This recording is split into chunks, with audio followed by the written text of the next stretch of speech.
Buat yang belum beli, jangan beli PS5, jangan beli Xbox Series X. Mendingan rakit PC aja. Tapi kalau udah terlanjur beli, ya mau gimana lagi?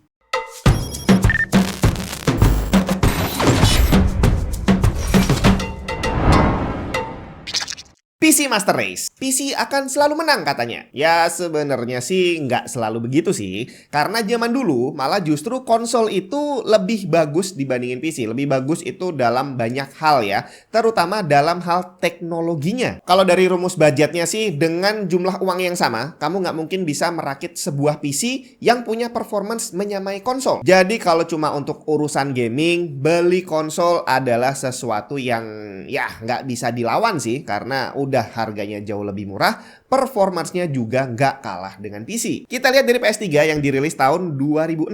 Waktu itu dia dirilis dengan spek prosesornya punya 6 core. Terdengar biasa aja kalau sekarang. Tapi jangan salah, dia dirilis tahun 2006. Di tahun itu, CPU mainstream yang diproduksi Intel adalah Core 2 Duo. Core-nya cuma 2. Yang 4 core belum dirilis di tahun itu. Nggak heran, PS3 pada zamannya keren banget bre. PC nggak bisa ngalahin PS3.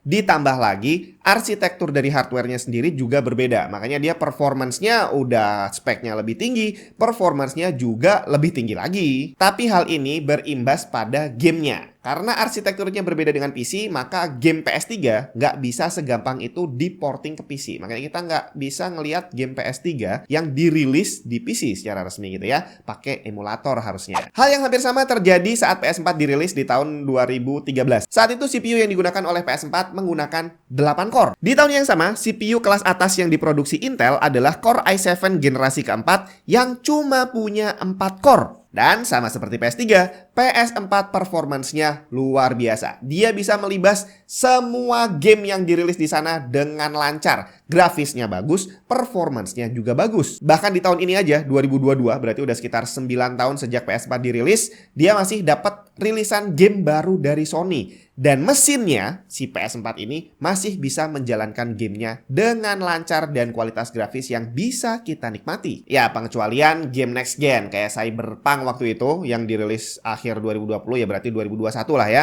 yang ternyata nggak bisa dimainin di PS4. Jadi grafisnya nggak kerender dengan bener dan performance-nya parah banget. Tapi hal ini adalah wajar karena Cyberpunk dibuat dengan mindset next gen teknologi gitu ya. Dan di saat dia rilis itu juga PS4 usianya sudah 8 tahun. Jadi sangat wajar kalau dia nggak bisa mainin gamenya. Tapi jangan salah, untuk game yang eksklusif punyanya PlayStation kayak Horizon Forbidden West yang dirilis tahun ini masih tetap bisa dimainin di PS4 dengan sangat lancar dan kualitas grafisnya juga bagus banget. Kalau mau dibandingin PC yang kamu beli, kalau misalkan masih ada di tahun 2013 kamu ngerakit PC, kira-kira mana ada yang masih bisa dipakai untuk mainin game yang dirilis tahun 2022? Nggak bakal kuat bre. Di tahun 2013 itu Nvidia itu masih peralihan antara GTX 600 ke GTX 700. Dan kalau mau ngebandingin antara harga dan performance, berarti yang bisa kita bandingkan dengan PS4 adalah GTX 650 atau GTX 750. Dan sekarang mana ada PC yang pakai 2 GPU tadi bisa mainin game zaman sekarang dengan lancar. Sampai akhirnya PS5 lahir bre. Ini adalah next gen konsol yang dibilang punya spek canggih, terus performance-nya juga jauh lebih kencang dibandingin PC yang harganya sekitar 10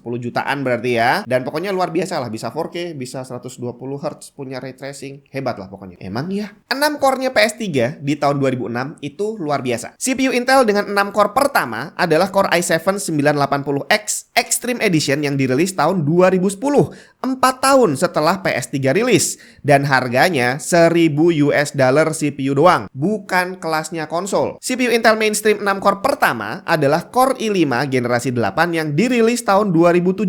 11 tahun setelah PS3 dirilis, PC baru punya CPU 6 core yang performance-nya bagus dan harganya ramah kantong. 8 core-nya PS4 di tahun 2013. CPU Intel pertama dengan 8 core adalah Core i7 5960X yang dirilis tahun 2014. Tapi harganya $1.000 bre. Sedangkan CPU Intel mainstream pertama dengan 8 core adalah Core i7-9700K yang dirilis akhir tahun 2018 atau boleh dibilang 2019 lah. Tapi harganya mahal. Dia udah rilisnya 5 tahun lebih lambat dibandingin PS4. Harganya, CPU-nya doang juga lebih mahal dibandingkan harga konsol PS4-nya. Jadi di era PS3 dan PS4 sepertinya memang tidak ada alasan untuk kita nggak beli konsol itu kalau memang dipakai untuk gaming. Karena PC ekuivalennya bisa dibilang susah banget dapatnya. Dan seandainya pun dapat, harganya luar biasa mahal. Nah, sekarang gimana dengan PS5? Kalau tadi PS3 dia lebih cepat 11 tahun dan PS4 lebih cepat 5 tahun secara teknologi, kita lihat PS5. PS5 dirilis tahun 2020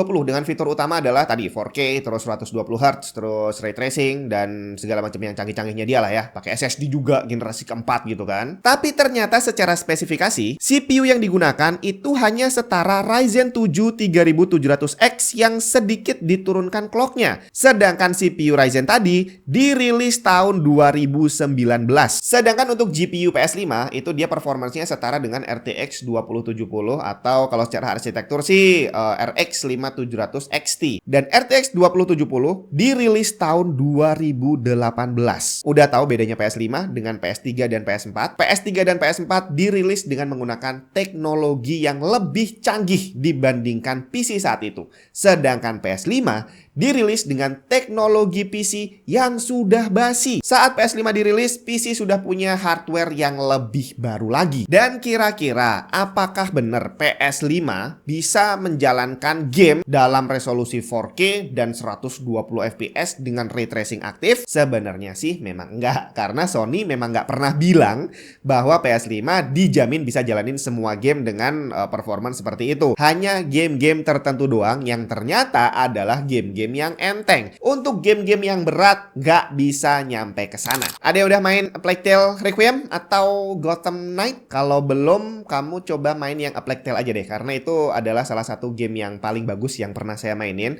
Dan kalau kamu belum mainin yang pertama, yang Innocence, kamu mainin dulu aja. Itu di PS4 ada, di PS5 juga bisa kamu mainin dengan kualitas grafis yang juga bagus. Tapi ternyata yang seri kedua ini, itu grafisnya jauh lebih bagus lagi, yang ternyata membuat PS5 dan juga Xbox Series X benar-benar kewalahan untuk jalanin gamenya. Game ini dirilis di PS5 dengan performance defaultnya hanya ada di angka 30 FPS pada resolusi 1440p dan bisa jalan 40 FPS kalau dijalanin di monitor 120 Hz. Ini kalau dibandingin sama PC yang kamu rakit dengan budget kurang lebih 10 jutaan, kalau kamu bisa dapat RX 6600 XT atau mungkin RTX 3060 gitu ya. PC yang harganya kurang lebih sama itu bisa menjalankan game ini dengan frame rate yang jauh lebih tinggi. PC saya ya kurang lebih speknya 10 jutaan gitu lah ya. Dia bisa jalan di 1440p dengan settingan high dan FPS-nya berkisar antara 40 sampai 90-an FPS. Jauh lebih tinggi dibandingin performance PS5 dengan harga yang kurang lebih sama. Dan yang membuat kenyataan ini semakin tidak bisa kita terima gitu ya, susah gitu karena pahit banget, adalah karena usia PS5 baru 2 tahun bre. Kalau kita ngelihat sejarah konsol sebelumnya PS3, PS4 itu bisa bertahan 7 tahun sebelum dirilis versi yang lebih barunya lagi ya. Jadi PS3 7 tahun baru PS4 rilis, PS4 7 tahun baru PS5 rilis, dan harusnya 7 tahun berarti 5 tahun lagi PS6 rilis. Tapi ternyata baru jalan 2 tahun PS5-nya udah megap-megap coy. Ditambah lagi harga game di PS itu lebih mahal dibandingin harga game di PC.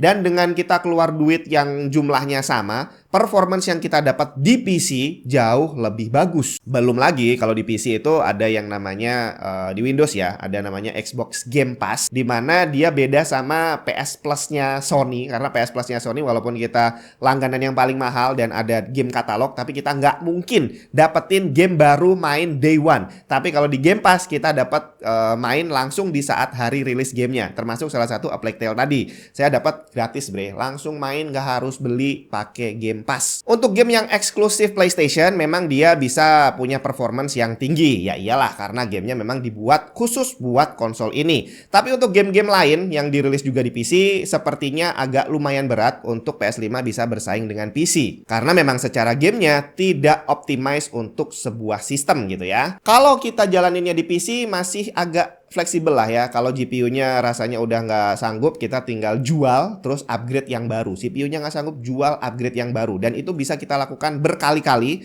selama span waktu 7 tahun misalkan. Tapi dengan PS5 nggak bisa, bre. Jadi kalau misalkan entah setahun atau 2 tahun lagi game yang dirilis sudah terlalu berat dan PS5 sudah nggak sanggup untuk mengolahnya, ya berarti udah obsolete. Mau nggak mau Sony harus ngeluarin mungkin PS5 Pro saat itu. Dan kita sebagai user, ya mau nggak mau harus ikutan upgrade konsolnya. Jadi saat ini kalau kamu masih belum beli PS5 dan juga masih mempertimbangkan untuk ngerakit PC, kira-kira mana yang bagus antara PC atau konsol, ya, ngelihat kondisi yang sekarang, saya nggak bisa menyarankan untuk beli PS5. Kecuali kamu memang ngejar game-game eksklusifnya PS5.